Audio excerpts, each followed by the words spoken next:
Executive Secretary Salvador Medialdea says President Rodrigo Duterte's order to bar Rappler CEO and executive editor Maria Ressa and reporter Pia Ranada from entering Malacanang was only his way of implementing the Securities and Exchange Commission decision. Medialdea on Tuesday was asked if it was Duterte's desire to bar Ranada and Ressa from the palace. He says, quote, "No, he was just following the decision of the Court of Appeals of the SEC. But the SEC itself earlier said its decision is not yet final and executory." Presidential spokesperson Harry Roque also previously said Rappler can continue covering Malacanang since the CA has yet to decide on Rappler's petition. Yet Medialdea insists the SEC decision is executory. Medialdea confirms that Malacanang considers Rappler's accreditation to cover the palace as revoked. Presidential Security Group Commander Lope Dagoy says Rappler reporter Pia Ranada should be grateful that the PSG personnel who stopped her at the Malacanang gate did not hurt her after she bullied him with questions. Dagoy says Ranada bullied the PSG personnel, Corporal Mark Anthony Sempron, by repeatedly asking him questions about the order to bar her from entering the new executive building. He also says it was rude for Ranada to have taken video of Sempron using her smartphone. In an interview, Communications Assistant Secretary Mocha Uson, Dagoy says, quote, "Don't do that. He is just following orders. Be thankful he did not hurt you with the rudeness you showed."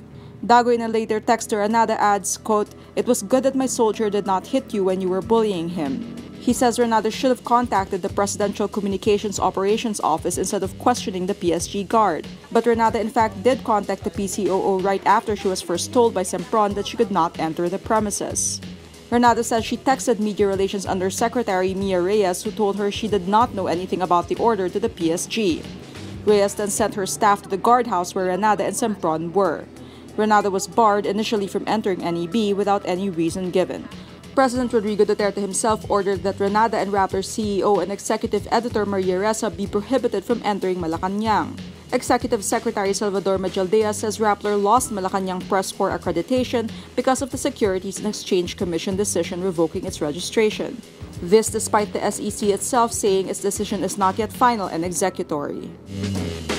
United States intelligence agencies say Philippine President Rodrigo Duterte is among the regional threats to U.S. national security in Southeast Asia, as democracy in the region is expected to remain fragile this year.